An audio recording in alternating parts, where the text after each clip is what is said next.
దేవి పరిచర్య అనేటువంటి ఒక పరిచర్యను ప్రారంభించడం జరిగింది. ప్రతి ఆదివారం, సోమవారం సాయంత్రం 6 గంటల నుంచి 7 గంటల వరకు కాలేబు పరిచర్య జరుగుతూ ఉంటుంది.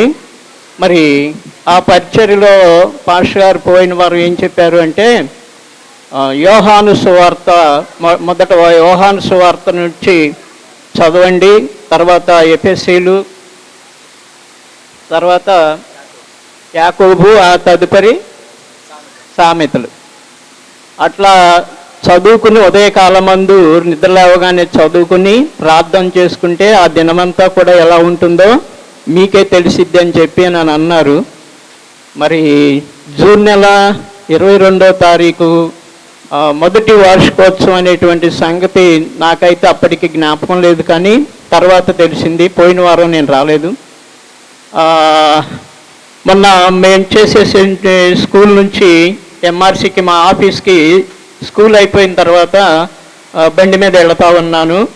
ఇంకా ఆఫీసు అంత దూరం ఉందనగానే ఒక కందిరేగి వచ్చి నా కంటిని కొట్టిందనమాట. కొట్టేసరికి నేను కుడి చేతులు పెట్టి ఎడం చేత్తోనే బండి పట్టుకొని దీన్ని చూసేసరికి ఆ బండి కంట్రోల్ తప్పిపోయింది. ఇక ఆ బండి ఇట్లా వెళ్ళిపోయి నేను గోతిలోకి వెళ్ళిపోయేటువంటి పరిస్థితి వచ్చిందనమాట. ఆ టైంలో నేను అనుకున్నాను, ఆ టైంలో కనుక నేను పడిపోతే ఏమైద్దో అని అనుకుని ప్రాణాలే పోవచ్చు, లేకపోతే ఏమన్నా కాలో చెయ్యో ఎరగవచ్చు అని చెప్పి నేను అనుకున్నాను.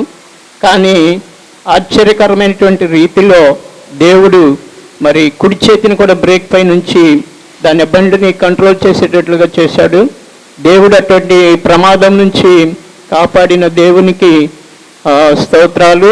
మమ్మల్ని గురించి ప్రార్థన చేస్తున్నటువంటి సంఘస్థులకి, సేవకునికి ప్రభు ప్రేమలో వందనాలు తెలియజేస్తూ ఉన్నాను. దేవుడి సాక్ష్యమును దీవించునుగాక. 2024లో మా కుటుంబంలో వివాహాల గురించి మరి సంఘమంతా ఎంతగానో ప్రార్థించారు. మరి 2 వివాహాలకు సిద్ధపడి ఉన్నారు. మరి ఒక వివాహం అయితే జరిగింది, మరి 2వ వివాహం కూడా సెప్టెంబర్ నెలలో జరగబోతుంది. మరి మా కుటుంబంలో ఎవరైనా ఒక ఆత్మైనా రక్షింపబడాలి అని మరి ప్రార్థించాము. కానీ మా మరిది గారు వాళ్ళ అమ్మాయి, ఒక అమ్మాయి బాప్తిసం తీసుకుంది, రక్షింపబడింది. మరి 2024లో ప్రమాదకరమైన గ్యాస్ లీక్ నుండి మా అమ్మగారు ఎంతో రక్షింపబడ్డారు. ఎంతో ప్రమాదకరమైందనమాట అది. సరే, అలాగనే మరి ఈ జూన్ నెలలో కూడా హైదరాబాదు మ్యారేజ్కి వెళ్ళాము. మరి అక్కడ కూడా రేపు వివాహం అనగా ఈరోజు సాయంత్రం మరి అక్కడ మేము వంట చేస్తుండగా గ్యాస్ లీక్ అయింది. అవి ఎంతగానో మరి గాలి వస్తుంది. బాల్కనీలో స్టవ్ పెట్టి మరి వంట చేస్తున్నప్పుడు ఆ మంట గాలికి ఆ ట్యూబ్కి అంటుకుంది. ఇంకా ఆ ట్యూబ్కి వెళ్ళి ఆ సిలిండర్కి అంటుకుంది. ఎంత ప్రమాదకరం అంటే చెప్పలేమన్నమాట. అసలు అందరము కొత్త బట్టలు, బంగారము అంతా ఇంట్లోనే ఉండిపోయింది. మరి మేమైతే ఇక చేతులు ఎత్తేసుకున్నాం. దగ్గరికి వెళ్ళి ఆ సిలిండర్ ఆరిపోయాలంటే సిలిండర్ పేలిద్దామని ఎంతగానో భయపడ్డాం అనమాట. అయితే దగ్గరికి వెళ్తున్నారు, వెనక్కి వస్తున్నారు, ఎవరో ఆర్పలేకపోతున్నారు. మేమైతే బయట ఉండి కేకలు పెడుతున్నాము. అపార్ట్మెంట్ మొత్తం వచ్చారు జనం అంతా. మరి వాటర్ పోసారు, గోని పట్టాలు తెచ్చేశారు, కమ్మళ్ళు వేశారు. ఆఖరికి ఒక అతను వచ్చి ధైర్యం చేసి మరి ఆ సిలిండర్ ఆఫ్ చేసేయటానికి ప్రయత్నించాడు. తర్వాత ఇక వాటర్ అంతా ఇంట్లో ఉండిపోయింది. వాటర్ పోస్తే బయటకు వెళ్ళడానికి లేకుండా పోయింది. మేమైతే మరి ఆ ప్రమాదం నుండి తప్పించుకున్నాము. మరి దేవుడు మమ్మల్ని ఎంతగానో కాచి కాపాడాడు. మరి మ్యారేజ్ అయిన తెల్లారి చిన్నారపచ్చు నన్ను తీసుకురమ్మని పిల్లని పంపించింది. బైక్ మీద వెళుతున్నాం అన్నమాట వాళ్ళ ఇంటికి. అయితే బాగా టైము సాయంత్రం 8:30 అయింది. బాగా ట్రాఫిక్ ఎక్కువగా ఉందన్నమాట. ఎల్బీ నగర్లో బ్యాగ్ పడిపోయింది బైక్ మీద నుంచి. బట్టలు అయితే ఎటు వెళ్ళిపోయినాయి, ఫోన్ కింద పడిపోయింది, ఇంకా అన్నీ ఎటు చల్లాచెదరైపోయింది. వాహనాలు వస్తున్నాయి, అవి ఎలా తీసుకోవాలా అని ఎంతగానో భయపడాం. ఒక్కొక్క నిమిషం కూడా గ్యాప్ లేకుండా మరి అంత ట్రాఫిక్ ఉంది. ఆ ట్రాఫిక్లో కూడా అవి ఒక్కొక్కటి మరి ఆ పిల్లోడు నేను ఒక్కొక్కటి తీసుకోవటం, పక్కకి వెళ్ళిపోవటం, ఒక్కొక్కటి తీసుకొని పక్కకి వెళ్ళిపోవటం, అది ఘోరమైన ప్రమాదం అండి. మా మీద గుండానే వాహనాలు వెళ్ళిపోతున్నాయి. ఎంతగానో ఇంటికెళ్ళి ఏడ్చుకున్నాము. దేవుడు ఈ నెలలో మమ్మల్ని ఎంతగానో కాచి కాపాడి మరి రక్షించి ఆయన రెక్కల కింద భద్రపరిచినందుకు ఇదే నా చిన్న సాక్ష్యం. దేవుడు ఈ చిన్న సాక్ష్యాన్ని దీవించును గాక. కృపానిధి సంఘానికి అందరికీ నేను చెప్పబోయే సాక్ష్యం ఏంటంటే, నాకు బాగోలేదు, అక్టోబర్ నెలలో కడుపులో నొప్పి వచ్చింది. సరే అక్కడికి హాస్పిటల్కి వెళ్ళి చూపించుకుందామని అక్కడికి వెళ్తే కడుపులో నొప్పిగా ఉంది, స్కానింగ్ తీయాలమ్మా అని అన్నారు. స్కానింగ్ తీస్తే కొంచెం గడ్డగా కనపడుతుందమ్మా, ఆపరేషన్ చేయాల్సి వచ్చింది అని చెప్పాను అన్నారు. సరేనని చెప్పి ఇంటికి వచ్చిన తర్వాత అనుకోని రీతిగా వెళ్ళామన్నమాట హాస్పిటల్కి. వెళ్దామా వద్దా అని అన్నట్టుగా వెళ్ళేటప్పటికి ఈ మాట చెప్పేటప్పటికి ఇక బాధతో వేడ్చుకుంటా అట్లాగా ఉండాము. సరే తర్వాత మా పాస్టర్ గారు వచ్చి ఇట్లా సంగతండి అని అంటే, ఏమి బాధపడొద్దమ్మా, సంఘం ఉంది మనకనే, ఏ కార్యాలైనా సంఘంతోనే చేయించుకుంటాం కనుక అందరూ నా గురించి, మన సంఘంలో నా గురించి అందరూ ప్రార్థన చేసిన వాళ్ళే. మరి మా ప్రార్థన ఆలకించాడు దేవుడు. నాకు మరి ఆపరేషన్ విషయంలో ఎంతగానో సహాయం చేసి సక్సెస్ అవటానికి, ఎంతో బీపీ పెరిగిపోయి 2 సార్లు తిప్పి పంపించేశారు. నీకెంత బీపీ ఏంటి చేయలేమోనని సూది అయి పెట్టిన తర్వాత కూడా మళ్ళీ తిప్పి పంపించేసినాక మళ్ళీ ఆపి ఏం పాస్టర్ గారు అమ్మాయికి ప్రద్దాగా ఫోన్ చేసి అడుగుతున్నారు, అమ్మ చేశారు, అమ్మకు ఆపరేషన్ చేశారంటే లేదని అన్న. సరే దేవుడు కార్యం చేస్తాడులే, ధైర్యంగా ప్రార్థన చేద్దాం మనందరం అని అన్నప్పుడు మరి మన సంఘం అందరూ ప్రార్థన చేశారు. ప్రార్థన చేసిన తర్వాత దేవుడు సంపూర్ణ ఆరోగ్యాన్ని ఇచ్చి నన్ను స్వస్థతపరిచి మా కుటుంబంలో సంతోషాన్ని ఇచ్చినందుకు దేవుడికి స్థితులు స్తోత్రాలు చెల్లించుకుంటున్నాను. దేవుడి చిన్న వాక్యం దీవించను గాక. సాక్ష్యాన్ని పాస్టర్ గారికి నా వందనాలు, మా సంఘస్థులందరికీ వందనాలు. నేను చెప్పబోయే సాక్ష్యం ఏంటంటే, 2024లో నా భర్తకి కాలుకి ఇన్ఫెక్షన్ వచ్చింది. ఒక కాలుకు కాదు, 2 కాళ్ళకు వచ్చిన ఇన్ఫెక్షన్. అయితే మేము చాలా హాస్పిటల్కి 2-3 హాస్పిటల్కి తిరిగాము, అయినా తగ్గలేదు. గుంటూరు హాస్పిటల్కి వెళ్తే ఇన్ఫెక్షన్ తీసేయాలన్నారు. ఇన్ఫెక్షన్ అంతా తీసివేసేసిన తర్వాత మళ్ళీ మేము 1 నెల ఆగిన తర్వాత మళ్ళీ వెళ్ళాం, తగ్గట్లా ఇన్ఫెక్షన్ తీసేసిన తర్వాత కాడ. అయితే మళ్ళీ మేము 1 నెల ఆగిన తర్వాత వెళ్తే సర్జరీ చేయాలన్నారు. తొడ మీద కండ తీసి స్కిన్ తీసి సర్జరీ చేశారు. 2 కాళ్ళకి ఇన్ఫెక్షన్ చేశారు. అయితే మళ్ళీ వాళ్ళు మేమే అది క్లీన్ చేయాలన్నారు, రోజు రావాలన్నారు. మేము మళ్ళీ ఆటోలో కట్టించుకు వెళ్ళిన చాలా డబ్బులు అవుతాయి అని నా భర్త నేను ఇద్దరం కలిసి ఇక్కడ ఆటో ఎక్కేవాళ్ళం, మళ్ళీ అక్కడ నుంచి బస్సుకి వెళ్ళేవాళ్ళం, మళ్ళీ అక్కడ దిగి మళ్ళీ అక్కడ నుంచి నడిచేవాళ్ళం. చాలా ఇబ్బంది పడ్డా నేను ఆ 2 నెలలు కాడ. ఆయన చేస్తే నేను తిన్నట్లు లేకపోతే లేదు. అయితే ఆయన గురించి 3 నెలలు నేను ఎంతో బాధపడ్డాను. అయితే సంపూర్ణమైన ఆరోగ్యం ఇచ్చాడు దేవుడు. నా భర్త దేవుని సన్నిధికి వస్తున్నాడు. ఆ బిడ్డ మారాలి, రక్షణ పొందాలని నేను అడుగుచున్నాను. నా బిడ్డల గురించి ప్రార్థన చేయండి. అయితే మాకు 2-3 నెలల క్రితం మాది సైకిల్ పోయింది. ఇంట్లోకి వచ్చే మా సందులోకి వచ్చి ఎవరో ఒక అతను సైకిల్ వేసుకెళ్ళిపోయాడు. అయితే దేవుడి దయ వల్ల 10 రోజులకి ఆ సైకిల్ మళ్ళీ మాకే దొరికింది. ఇదే నా చిన్న సాక్ష్యము. దేవుడు చేసిన గొప్ప కార్యాలు ఈ సంవత్సరంలో ఎన్ని కార్యాలు చేశాడంటే, అయితే మళ్ళీ మా భర్తకి మేము సీఎం రిలీఫ్ ఫండ్కు పెట్టుకున్నాము కాళ్ళు గురించి.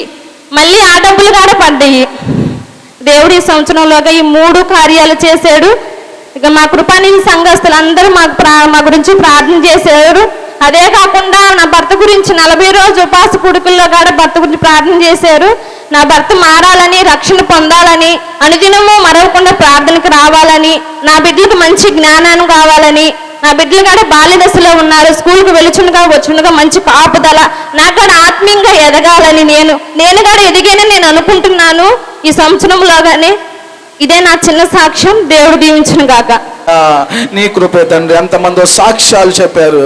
ఆచార భక్తి కాదు, కార్యములు కలిగిన ఆత్మ కలిగిన భక్తి. హల్లెలూయా. యేసయ్యా కేవలం నీ కృపే తండ్రి. పరిశుద్ధుడా తండ్రి, ఎక్కడి వారం తండ్రి, ఎక్కడికి వచ్చాము రాజా తండ్రి. పరిశుద్ధుడా మమ్మల్ని చేయి విడిచిపెట్టలేదు తండ్రి, నిందలలో విడిచిపెట్టలేదు, గాఢాంధకారపు లోయలో వెళ్ళిన విడిచిపెట్టలేదు తండ్రి. యేసయ్యా కేవలం నీ కృపే.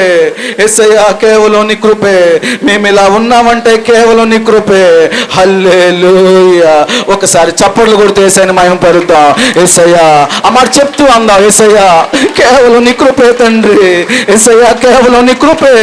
యేసయ్యా నీ కృపే, నీ కృపే, నీ కృపే తండ్రి. నువ్వు ప్రేమించిన కృప నీ సంఘాన్ని నీ కృపే రక్షించింది, నీ కృపే కొనసాగింపజేసింది, నీ కృపే నడిపించింది. అందును బట్టి వందనాలు చెల్లిస్తున్నాను రాజా. యేసయ్యా కేవలం నీ కృపే తండ్రి. యేసయ్య మా మధ్యలో ఉన్నవాడా మీరు గొప్ప కార్యం చేయమని యేసునామమున అడుగుతున్నాం తండ్రి. ఆమేన్. అందరూ దయచేసి కూర్చో.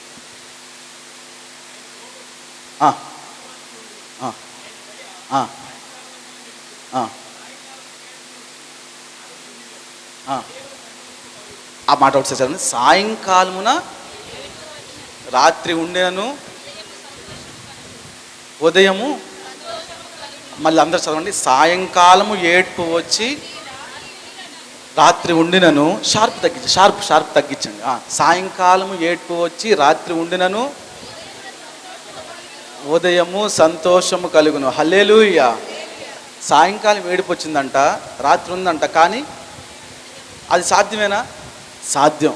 ఎందుకంటే నా జీవితంలో సాధ్యమైంది. Praise lord. నేను అది చదివినప్పుడు అర్థం కాలేదు, కానీ యేసయ్య కృప వల్ల మా పాప విషయంలో మీకు తెలుసండి, రేపు ఇంటికి పంపిద్దాం అనుకున్నగా మీరు చాలాసార్లు అన్నారు, పాస్టర్ గారు ఎప్పుడు వెళ్తారు అని అందరికీ తెలుసు. రేపు ఇంటికి పంపిద్దాం అనుకున్న ఈ రోజు నైట్ పాస్టర్ గారి ఫిక్స్ వచ్చింది. 9th మంత్లోనే ఫిట్స్ వచ్చింది. అప్పటికప్పుడు నైట్ హాస్పిటల్కి తీసుకెళ్ళి వచ్చి తర్వాత మెడిసిన్ వాడి దాని తర్వాత వెంటనే అక్కడ పంపించాం.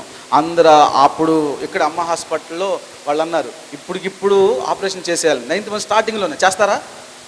చేయకూడదు, చేసేయాలన్నారు. కానీ నేను వద్దని చెప్పా. ఎందుకు? నా యేసయ్య నాకున్నాడు. Praise Lord. హల్లెలూయా. అలానే పంపించాము. అక్కడికి వెళ్ళిన తర్వాత కూడా చూసిన ప్రతి డాక్టర్ మమ్మల్ని ఏమన్నా తెలుసా, భయపెడతానే ఉన్నారు. చాలా కష్టం, చాలా కష్టం. అవును మీకు కష్టం, కానీ నా యేసయ్యకి, అబ్బా అందరూ అంటే బాగుంటుంది. అవును మీకు కష్టం, కానీ నా యేసయ్యకి ఏమవదు. ఏ డేట్కి చేయాలనుకుంటున్నారు, ఏ డేట్ ఇచ్చారో అదే డేట్లో చేయండి అన్న. Praise lord. యేసయ్య మహాకృప వలన మీ ఇష్టం అన్నారు. అవును మా ఇష్టం, నా యేసయ్య ఇష్టం అనుకున్నాం, కానీ ఒక మనోహరమైన పాపను మీరు చూస్తున్నారు. Praise Lord. హల్లెలూయా. చప్పట్లు కొడుతూ యేసయ్యని మహిమపరచొచ్చు. Praise lord. యేసయ్య మహాకృప వల్ల 5వ నెల వచ్చింది, ఇప్పుడు 6వ నెల. రాకముందే వెనక్కి పాకుతుందేమో, ఎదరకు కాదు వెనక్కి పాకుతుంది. వెనక్కి పాకి ఇలా పిల్టీలు వేస్తుంది 4-5. కానీ అందరూ అన్నారు కష్టమని, కానీ యేసయ్య అన్నాడు నేనున్నా అని. ఆమేన్. హల్లెలూయా. యేసయ్య నాకొక్కడికి కాదు అందరికీ ఉన్నాడు. Praise Lord. హల్లెలూయా. ఒక చిన్న పాట, ఒక మైక్ మీకు ఒక పాట ఇచ్చారు కదా, అది ఒకసారి తీయండి. పాస్టర్ గారు ప్రిపేర్ అయ్యి అందరితో పాడిద్దామని చెప్పి ఆమె సాక్ష్యం చెప్పండి, నేను పాట పాడుతా ఉంది. ఓకేనా? రెడీ? 1 2 3 స్టార్ట్. యేసయ్యా ఆరాధింతును, యేసయ్యా ఆరాధింతును, యేసయ్యా ఆరాధింతును, యేసునే ఆరాధింతును, పరిశుద్ధుడా నిన్నారాధింతును, పరలోక రాజ నిన్నారాధింతును, పరిశుద్ధుడా నిన్నారాధింతును, పరలోక రాజ నిన్నారాధింతును, యేసయ్యా ఆరాధింతును, యేసునే నోరుకొచ్చి యేసయ్యా డబ్బులు కొడుతూ యేసునే ఆరాధింతును, మహిమోన్నతుడా ఆరాధింతును, మా యేసు ప్రభువా నిన్నారాధింతును, మహిమోన్నతుడా ఆరాధింతును, మా యేసు ప్రభువా నిన్నారాధింతును, యేసయ్యా ఆరాధింతును. అందరూ పాడదాం. యేసునే ఆరాధింతును, యేసయ్యా ఆరాధింతును, యేసునే ఆరాధింతును, పాపుల రక్షక ఆరాధింతును, నా ప్రేమమయుడా నిన్నారాధింతును, పాపుల రక్షక ఆరాధింతును, నా ప్రేమమయుడా నిన్నారాధింతును, యేసయ్యా ఆరాధింతును, యేసునే ఆరాధింతును, యేసయ్యా ఆరాధింతును, యేసునే ఆరాధింతును, నరవతార ఆరాధింతును, నజరేతు వాడ నిన్నారాధింతును, నరవతార ఆరాధింతును, నజరేతు వాడ నిన్నారాధింతును, యేసయ్యా అందరూ పాడు యేసునే ఆరాధింతును, యేసయ్యా. ఒకసారి అమ్మా సెలైన్ పెట్టారు ఎవరు? 1 2 3 స్టార్ట్. 1 2 మాటలు. మన ధ్వజము మన విజయం ఎవరు? యేసయ్య. ఒకసారి అండి యేసయ్య అనండి. మా పిల్లలు అంటారు చూడండి ఒకసారి. Ready 1 2 3 start. ఏ అనండి. Ready 1 2 3 start. ఏమనండి? యేసయ్య. 1 2 3 అవుతుంది. Ready 1 2 3 start. ఏ చూడండి నలుగురే ఉన్నారు, అంత గట్టిగా అన్నారు. Ready 1 2 3 start. ఏ రెడీ అందరం చూద్దాం. యేసయ్య. మళ్ళా యేసయ్య. సో అందరికి దేవుడు ఏమిచ్చాడు? పాడకపోతే జకర్యా లాగా అయిపోతారు, మీ ఇష్టం మరి. ఓకేనా? Ready 1 2 3 start. యేసయ్యా ఆరాధింతును, యేసునే ఆరాధింతును, యేసయ్యా ఆరాధింతును, యేసునే ఆరాధింతును, యేసయ్యా ఆరాధింతును, యేసునే ఆరాధింతును, రాజుల రాజా ఆరాధింతును, ప్రభువుల ప్రభువా నిన్నారాధింతును, రాజుల రాజా ఆరాధింతును, ప్రభువుల ప్రభువా నిన్నారాధింతును, యేసయ్యా ఆరాధింతును, యేసునే ఆరాధింతును, యేసయ్యా ఆరాధింతును, యేసునే ఆరాధింతును, యేసయ్యా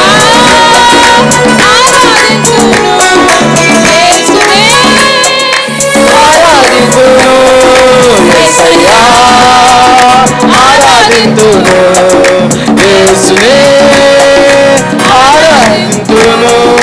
హల్లెలూయా. మాకెంత గొప్ప సాక్ష్యం. మన కుటుంబం అవును యేసే కృప వల్ల మన కృపానిధి సంఘంలో ఇన్ని సాక్ష్యాలు చెప్పారు. మరి ఆరాధించాలా వద్దా? Praise lord. యేసయ్యని ఆరాధించాలి. హల్లెలూయా. సో పాస్టర్ గారు, పాప, బాబు మేము ఇక్కడ బ్రతుకుతున్నామంటే కేవలం ఆయన కృపే. Praise Lord. హల్లెలూయా. ఆయన మా పట్ల ఎంతో కార్యములు చేశాడు. మా పట్లే కాదు, సంఘం పట్ల ఎన్నో కార్యాలు చేశాడు. Praise Lord. హల్లెలూయా. దినము ఆయన మన పట్ల కృప చూపుతూనే వచ్చాడు. హల్లెలూయా. దేవుడు ఇచ్చిన సాక్ష్యం దీవించును గాక. ఒకసారి చప్పలు కొట్టి యేసయ్యని మహిమపరుద్దాం. హల్లెలూయా. చిన్న ప్రార్థన చేసుకుని వాక్య పనులకు వెళ్దాం. ప్రార్థన. పరిశుద్ధాత్మతో మీరు మాట్లాడండి. ఎవరు 2 చేతుల పైకెత్తి పరిశుద్ధాత్మతో మీరు మాట్లాడండి. 2 చేతుల పైకెత్తి పరిశుద్ధాత్మతో మీరు మాట్లాడండి అని మనం అడగలిగితే పరిశుద్ధాత్మ మనతో మాట్లాడి తృప్తిపరచడం గొప్ప దేవుడు. ఎవరు 2 చేతుల పైకెత్తి పరిశుద్ధాత్మతో మీరు మాట్లాడండి. పరిశుద్ధాత్మ దేవ నాతో మీరు మాట్లాడండి. పరిశుద్ధాత్మ నాతో మీరు మాట్లాడండి అని మనం అడగలిగితే పరిశుద్ధాత్మ మనతో మాట్లాడి తృప్తిపరచడం గొప్పడు. యేసు నామం హెచ్చించబడాలి, తగ్గించబడాలి. యేసయ్యా నీ నామం హెచ్చించబడాలి, తగ్గించబడాలి. దేవుడు లేచునుగాక, ఆయన శత్రులు చెదరిపోదురుగా. దేవుడు లేచునుగాక, ఆయన శత్రులు చెదిరిపోదురుగా. మాకు కదేహో మాకు కాదు, నీ కృపాశక్తులను బట్టి నీ నామానికే మహిమకలు. మాకు కదేహో మాకు కాదు, నీ కృపాశక్తులను బట్టి నీ నామానికే మహిమకలు. పరిశుద్ధాత్మ దేవ ఎందుకు పనికిరాని మట్టుల్ని ఆత్మించి వాడుకొని ప్రార్థన చేస్తున్నాం. పరిశుద్ధాత్మ దేవ ఎందుకు పనికిరాని మట్టుల్ని ఆత్మించి వాడుకొని ప్రార్థన చేస్తున్నాం. పరిశుద్ధాత్మ నీ ఆత్మ కార్యాల మధ్య జరిగించండి. పరిశుద్ధాత్మ నీ ఆత్మ నింపుదల మాకు ఉంచమని ప్రార్థించాం. పరిశుద్ధాత్మ దేవ నీ ఆత్మ కార్యాలను మా మధ్యలో జరిగించండి. పరిశుద్ధాత్మ నీ ఆత్మ నింపుదల మాకు ఉంచమని ప్రార్థన చేస్తూ యేసు నామమున అడిగి వేడుకొంచున్నాను తండ్రి. ఆమేన్. హల్లెలూయా. యేసయ్యకు మహిమ కలుగును గాక. మరి ముఖ్యంగా కృపానిధి చర్చ్ ఇక్కడ స్టార్ట్ చేసి ఇప్పటికి 1 సంవత్సరం అయింది. హల్లెలూయా. అందును బట్టి దేవుని నామాన్ని ఎంతగానో స్తుతిస్తున్నాను. Praise Lord. Hallelujah. Very good. ఈరోజు వాగ్దానమై కీర్తనలు 22వ అధ్యాయము, కీర్తనలు 22వ అధ్యాయము 10వ వచనం.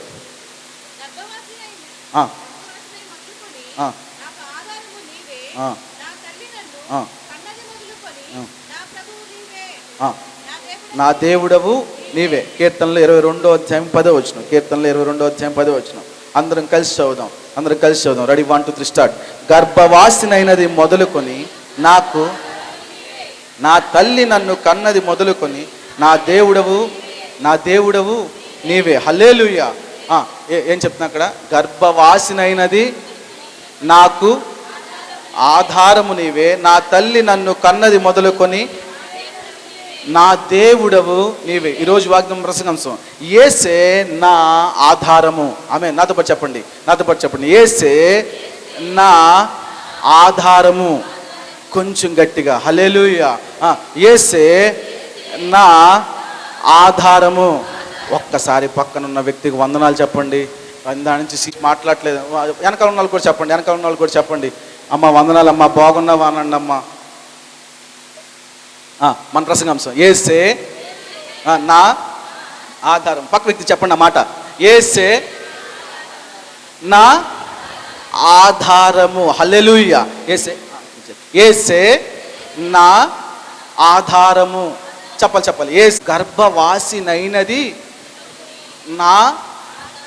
మామూలుగా అయితే మనము అమ్మ కడుపులో ఉన్నప్పుడు, గర్భవాసి అంటే అదేగా, అమ్మ కడుపులో ఉన్నప్పుడు మనకు ఆధారం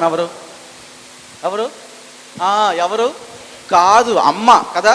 నీకు తెలిసి ఎవరే? అమ్మే. కానీ కీర్తనకారుడు చెప్తున్నాడు, నా ఆధారం ఎవరు తెలుసా? యేసయ్య. ఆయనకి గర్భంలో ఉండగానే తెలిసిందా?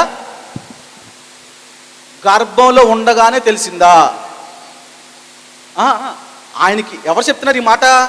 కీర్తనాకారుడు చిన్నప్పుడే రాయిట్లా, పెద్ద అయిన తర్వాత చెప్తున్నాడు. అవునా కాదా? కీర్తనాకారుడు పెద్ద అయిన తర్వాత చెప్తున్నాడు ఏమని? గర్భవాసినైనది మొదలుకొని. ఆ మాట గర్భంలో ఉండగానే తెలిసిందా? చెప్పాలి. గర్భంలో ఉండగానే తెలిసిందా? ఎప్పుడు తెలిసింది?